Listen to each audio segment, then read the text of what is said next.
A very warm welcome to you. It's a Wednesday and this is K24 This Morning. My name is Jeff Mote. Karibu sana.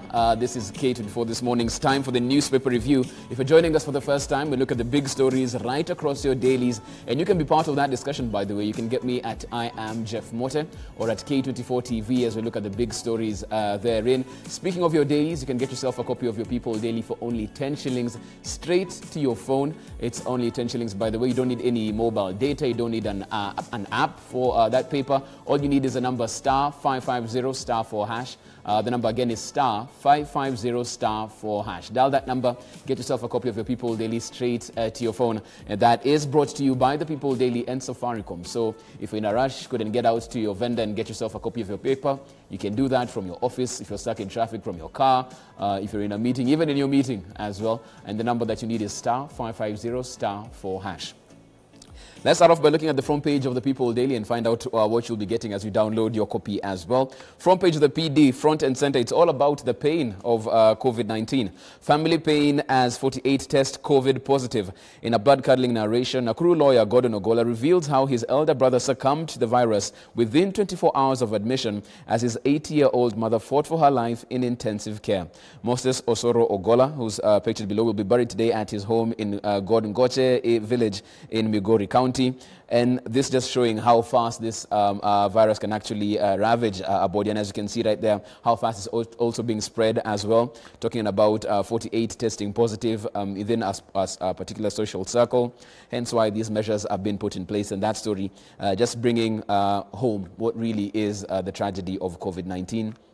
You can get that story in your copy of your People Daily. Further up on your People Daily's front page, the new center of power, they call it. Toli's 50-acre ranch in Ildamat, Kajiado County, is fast becoming the place where political careers are created or annihilated. As you can see right there, a picture of that particular ranch. We've seen a couple of high-profile meetings happening there, and of course, after that, the ramifications felt of that meeting in political circles, and the PD just giving more details as to that. You can find that story on page 3 of your People Daily. Also in the PD, secret meeting that averted Senate revenue showdown. As of yesterday, of course, looking for more time to build consensus. How did they arrive at that? What really informed this particular move by the senators? You can get some of that in your copy of your PD on page 4 therein. And even as we talk about COVID-19, looking at the numbers as they stand as of yesterday, 605 testing positive in the last 24 hours. That bringing the number over 23,000, now standing at 23,202 cases testing positive right across the country. Devolution Ministry in complete lockdown after 18 getting infected. So not only is it a health issue, but also in terms of service delivery, quite a hurdle for them to juggle with at this particular point in time. So these are some of the stories that you're getting from your People Daily as you get up this morning. Don't forget, like I said, you can get it straight to your phone for only 10 shillings. And all you need is a number star 550 star 4 hash. Look at other dailies, of course, as you look at what we'll be talking about right here. Let's look at some of the dailies right there. Looking at the Standard this morning, the burden of our aging civil service. 9 out of 10 civil servants are over the age of 46. And apart from owning smartphones, they hardly use the internet at home. Even as you look at that, and now the government services have almost ground to a halt after those above 58 and those with underlying medical conditions are forced to work from home. So again, like we spoke about, a ministry having complete lockdown, what does that really mean in terms of how they actually move forward as far as that's concerned, and how they actually deliver service to the people is what is a key point of concern right there. That story can be found in your copy of your Standard. Let's look at the front page of The Nation now.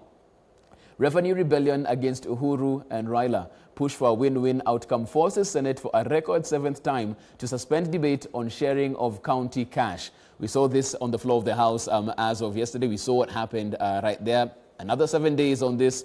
Might next Tuesday be the time they actually get some form of middle ground and move forward. Really, that is a question. We'll also be talking about it right here on the show. Let's look at the headline we have on in the Star now. Front page of the Star, threats, intimidation as Senate fails again. Sakaja says he was trailed by the police the entire weekend. They camped outside his home. This, of course, is something that he spoke about on the floor of the House as of yesterday. Intimated how he had to get to the precincts of Senate 5:30 in the morning, was in the basement parking because he didn't want to be arrested until he got to the floor of the House therein, and said after that they could come and arrest him. So some of the political issues that are happening, even as we try and solve this particular dilemma in terms of allocation of revenue. And finally, looking at the front page of the Business Daily now, let's have that up. Loan default surge hit 30 billion shillings during lockdown. CBK data shows deferred payments increased bad loans pile, but it could have been worse. So there you have it, of course, figures coming in from the CBK in terms of the economic implications of contraction of economy, and as well COVID-19 just hitting the economy really hard at this particular point. So these are some of the stories we'll be talking about right here on the show. As always, if you want your views in, your comments, your questions as well, get me at I am Jeff Mote or also at K24TV. My panel is ready for that much needed analysis. Welcome. This is the newspaper review. Good morning.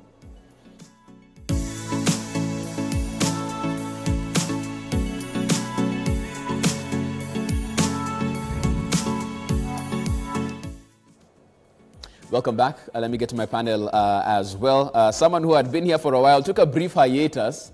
Don't know if when restriction of movement was lifted, he decided to go up and see how, Kisii is. But he's back. Dennis Anyonka, advocate of the High Court. Good morning, sir. Good morning, Jeff. Karibu sana. Welcome to the show. Thank you. Hope the break has been restful, at least on this side. Yes. Yeah? We are still not doing a lot of movements. So there's no movement up country. We still want to restrict ourselves to Nairobi, even if the borders have been opened. Okay. Yeah. And rightly so, as you can see, I mean, we need to exercise as much caution as we can in terms of our movements. Also in studio, Gloria Oroba, she's a youth policy analyst. Good morning. Morning, Jeff. Karibu sana, welcome. Thank you. You're no stranger, you're here. That seat almost has your name on it. Karibu sana, welcome to the show. And for a man who's been joining us via Skype, went away for a while, now he's back. A communication strategist, Mark Bichachi. Don't note that right there at the back is some piece of work that he actually did himself. An amazing piece of work in terms of the shelf right there. Good morning, Mark. Welcome to the show. Good morning. Where did I go? I didn't know I went anywhere. You took a break. You haven't been with us for quite a while. But we're glad you're with us this particular day. Let's just jump right into it, gentlemen and lady. Let's look at the front page right there. This, of course, as we talk about the pain of a family, having COVID-19, testing positive, and how fast it's ravaged this particular family. Dennis, you're talking about the fact that, yes, borders have been opened. Yes, inter-county travel can be done. But from a personal perspective, we should try and resist as much as possible that particular movement. Yes, I think we as Kenyans need to appreciate that this is a new disease. We do not really know in detail how it operates and what happens, apart from what little information we get from the ministries of health and World Health Organization. There's so little we can tell. We have heard stories which defies what we know. In fact, there was a story that was running on the paper a few days ago where a colleague, an advocate, apart from doing everything else, he got COVID positive. That tells you there is more reason to be cautious. We are not sure really what you can get into. So yes, it's important we take precaution, because as you can see from what is being reported here, if you are positive and you happen to get to your family closely, it's possible to infect everyone, and it's possible for everyone to die. So really, it's not important, it's not good for you to avail that possibility if you can actually avoid it. Gloria, I mean, as a person with a family, having to move around, how has that affected your family dynamic? Because at the end of the day, it really isn't the same, in these times that we're living in. How have you had to change? My family is grounded. Actually, mostly I'm the one who's trying as much as possible not to move around. But what we're doing, we are sanitizing, we are taking precautions, we are wearing masks, we are not even doing groceries as, frequent as possible. But as my colleague said, there's someone whose story was featured, in fact, the wife was a doctor. And so they actually had their lockdown before we had our lockdown, because the wife was a doctor and she was like, there's something, blah, blah, blah. And they did all the precautions. They had an entry point where they would sanitize everything, shower, full, everything. And he said he was surprised that they still got it. So I believe in God. We do the right thing, we take precautions, but this thing, God has really come through for us here in Kenya. Mark, let me have you in on this one as well.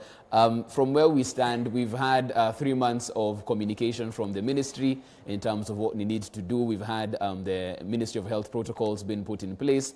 From a communication perspective, do you feel now it's hitting home at this particular point in time? Are they, getting the messaging right this time?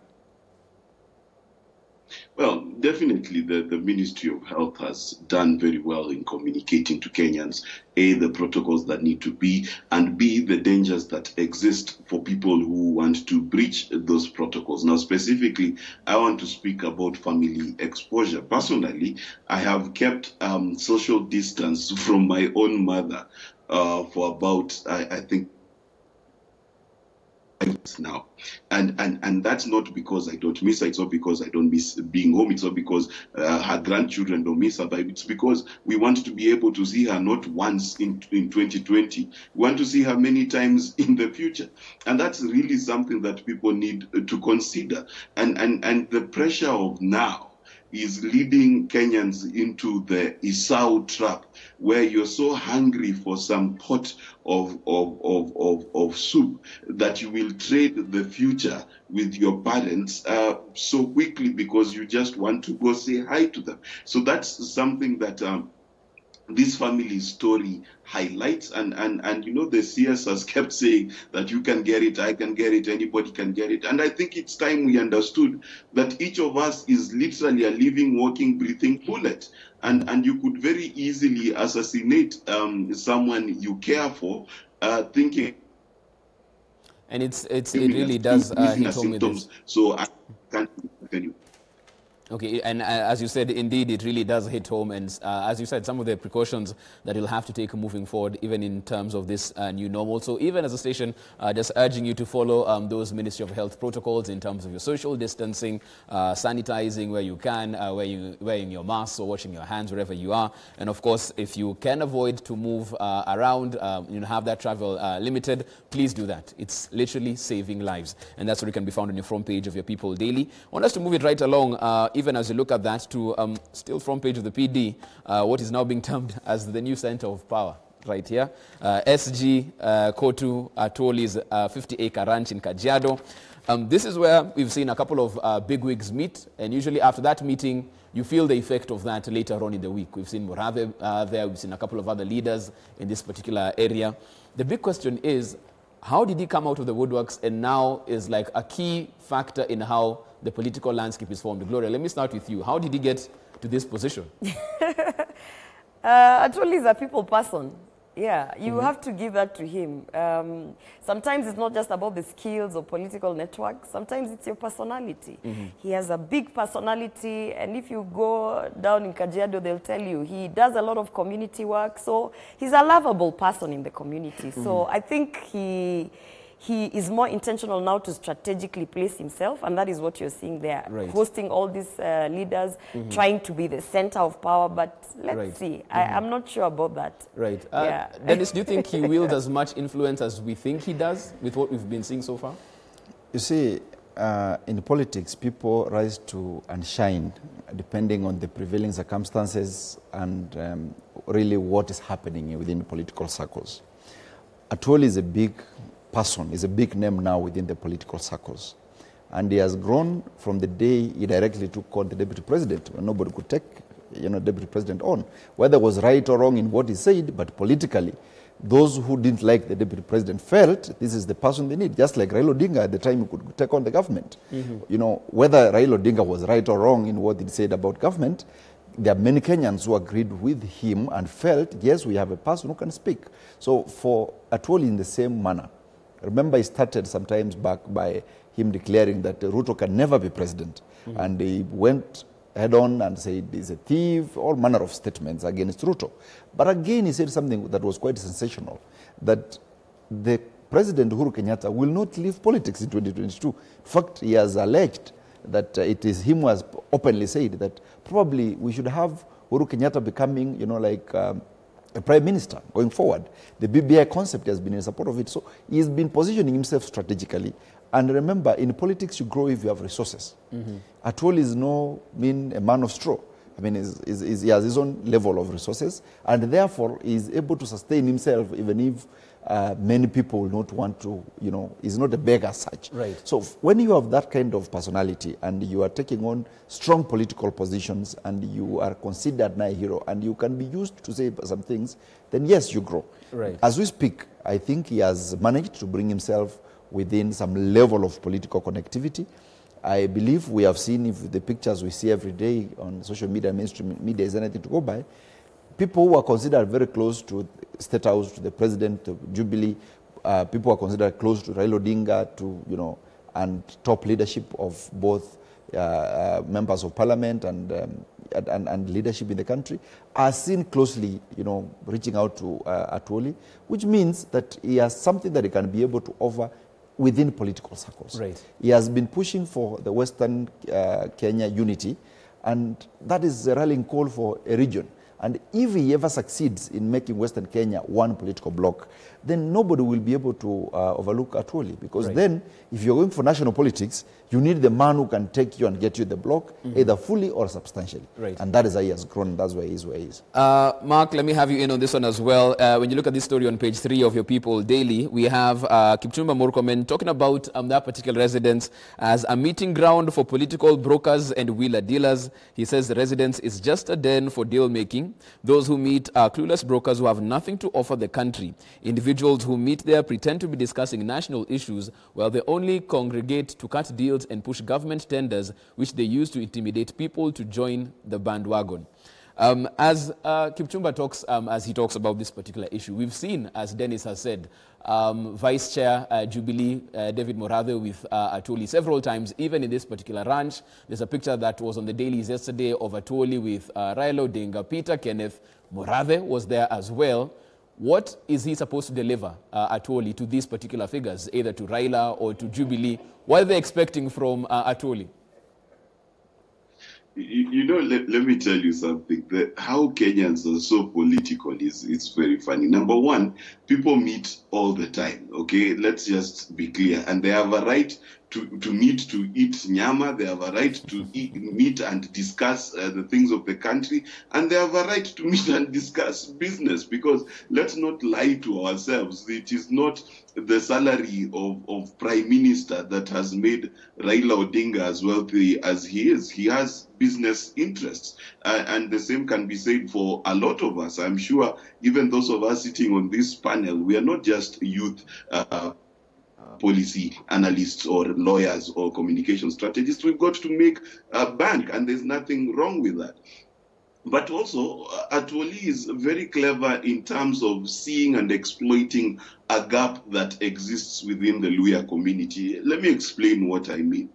If Luhyas are looking for a wheeler dealer, then they have very few choices. Number one is the fourth principle of NASA, aka, what is his name? This guy, I forget his name. The senator. Former senator. Wetangula Moses, right? And there's a reason why his name is thus forgettable, because he was unable to win a majority of seats in Bungoma County.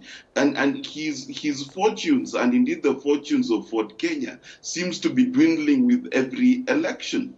Then you've got his neighbor over the border in Vihiga, by the name of Musalia Mudavadi, who blows hot and cold, sits on fences as though that is a profession all the time. And therefore, the Luhyas find themselves short of a heroic, gallant, decisive person in the person of Mudavadi. In as much as he's trying to reinvent himself and waxes lyrical thanks to the words of Barack Muluka in papers, he is really not cutting out an image that works. If you leave those two, then you've got to go to the doctor, Boni Galwale, and his water-throwing antiques and his stone-throwing antiques, and ask yourself whether that indeed is the kind of leader the Luhya people want. And is he able to deliver in Luhya land just the same way as he was able to deliver in Kibra, if you can call that delivery? So for Atwoli, the opportunity exists. He's got the resources, he's got the clout to make himself a Luhya kingmaker, or even the Luhya king, if he so pleases. I don't see anything wrong with that, just the same way there's nothing wrong with what Wetangula is trying to do or what Boni Kalwale is trying to do. So the thing is, if he's able to meet with Raila Odinga, and Mudavadi and Wetangula are able to meet with each other, and Boni Kalwale is able to meet with Samwata, there is no difference. Let them meet with whoever or whatever they choose to meet with. And of course, even as Mark says, everyone is free to meet. It's a constitutional right as well. You can get more details on this particular story on page 3 of your People Daily. They're talking about a house that has a Congolese band always at hand to entertain various guests of the Kotu Secretary General. And they go on to just describe the elaborateness in terms of just how opulent this particular residence is. You get yourself a copy of your PD. It's only 10 shillings. By the way, you can get that story therein straight to your phone. 10 shillings is what you need. Star 550 star 4 hash is the number that you will need to dial, and you get your copy of your PD straight to your phone. It's brought to you by the People Daily and Safaricom. So to get all of these stories as well, just dial the number star 550 star 4 hash. Get all those stories therein. Even as you talk about that, we're almost getting to our first break, but let me come back to you, Gloria. Do you think this will be the man who brings this elusive Luya unity? They've spoken about Mulembe Nation for a while. It almost comes together, then falls apart. Is the SG the man to deliver this to whoever he'll be bringing it to? I feel like we're belaboring the point. And I was laughing actually at Bichache's comments about everyone is free to meet and we have other sources of income. You know, this is not even the week to start talking about those kind of things, because we know a lot of scandals have happened by people pretending to use their positions to secure tenders and stuff like that. So I don't know, let's see. At the moment, you know, everyone is trying to rise to the occasion. Everyone. We've seen even Akina Oledama rising to the occasion, and then what happened? They sizzle out. So I wouldn't give a lot of... it's just a season. Right. Yeah, let's see how far. You don't think this one goes the full 9 yards? Nah, I don't think so, because unajua kwa ground pia vitu ni different. Vitu zinakuwa different. Hey. Dennis, you laugh. You think the same thing? This one is it's a boardroom deal, but on the ground, different story. Yeah. I think Atwoli is more of a wheeler dealer as Bichache has branded him and baptized him, more than a politician that can bring the Luya community together. If you listen to all his statements, they are more about Ruto and Uhuru. And if you look at the pattern of the people that is meeting, and I agree with Bichache that it's true, people have the right to meet. We are not saying that it's wrong for them to meet. It's okay. They should meet. It's constitutional. Right of assembly, right of association is provided for. We're not looking at it from the point of view that there is political, we know this country, that the politics of this country is about personalities. It's not about ideas. We will not have the next president, the 5th president, based on ideas, but based on who the big wigs or those who have grown politically will really direct to, the amount of resources that people will channel into. If Atwoli and his people come together and they fundraise and put money to say that Peter Kennedy will be president, and you find that the political bigwigs have joined hands, they have put in their resources, yes, Peter Kennedy will be president. Not because he stands for anything, but because a few people have said he's going to be, and I'm using that as an example. I haven't said by any measure of standard that Peter Kennedy does not have any political ideas. Right. But I'm saying that if anybody was to be picked by the top political class and they put their resources, the country, the people, the voting class in this country is such that they are more resource-driven, the little money they get, than ideas. We no longer interrogate what the person stands for. If you ask me, Atwoli is not the best that you can have, and forgive me for saying it directly, in terms of leadership in the country. He's been leading the workers' union for a longest time. But look at what is it doing for the workers. The energy that is put into politics, I think, is amazing if you were to apply it to fight for the rights of workers, for government. Right. That is not happening. So, but still, politically, he is going to be considered a hero because he's beating the top, brass in politics. He's having to make deals with them, and he will have an influence and an impact in the fullness of time. Right. If the BBI were to go through, you can be sure that Atwoli will have a space within these circles. Okay, we'll wait and see if he does have what it takes to go the distance as far as his political future is concerned. We have a minute before we get to our first break. I want to bring in Mark on this one. Very quickly, Mark, before we get into our break, I want you just to touch on... we're doing this for the 7th time next week, allocation of revenue debate on the floor of the House. Even the people following this story are a bit fatigued on this. Yesterday, it seemed like an olive branch was being extended in the sense that now they want to see if they can build consensus before they bring it to the floor of the House. Do you think that was an honest approach, or do you think this was just another delay tactic for political strong arming? In 30 seconds before we get into the break. Well, this whole revenue allocation debate has turned from revenue allocation to political grandstanding and what we'd colloquially call a pissing contest. It is no longer about the people, because the truth of the matter is, which argument is right, that the money follows populations? Of course it does. Does it also mean that we need to take care of the marginalized communities and counties in our country? Of course it does. So none of them is particularly so right that the other one is wrong. So what we are seeing now and what we are being treated to is, number one, the effect of some senators who received money from different sides of the divide, and political grandstanding aimed at embarrassing each side of the divide. That's really what it's about. They forgot the formula a long time ago. Well, we'll be talking about that as we come back after the break right here, because as we've said, it's up until next Tuesday to see if they actually get to the bottom of this particular issue. What's your take on this one? Seventh time on this particular same story on the floor of the House. Did they get it right next week? We'd love to hear from you. You can get me at I am Jeff Mote, as well at K24TV on Twitter as well. You talk about that, and of course, as we'd mentioned earlier as well, it seems like the COVID billions are going to specific people and specific tendering processes taking place as well. Will this be the time where we actually see these scams being unearthed? Talk about that and more after the break. This is K24 This Morning.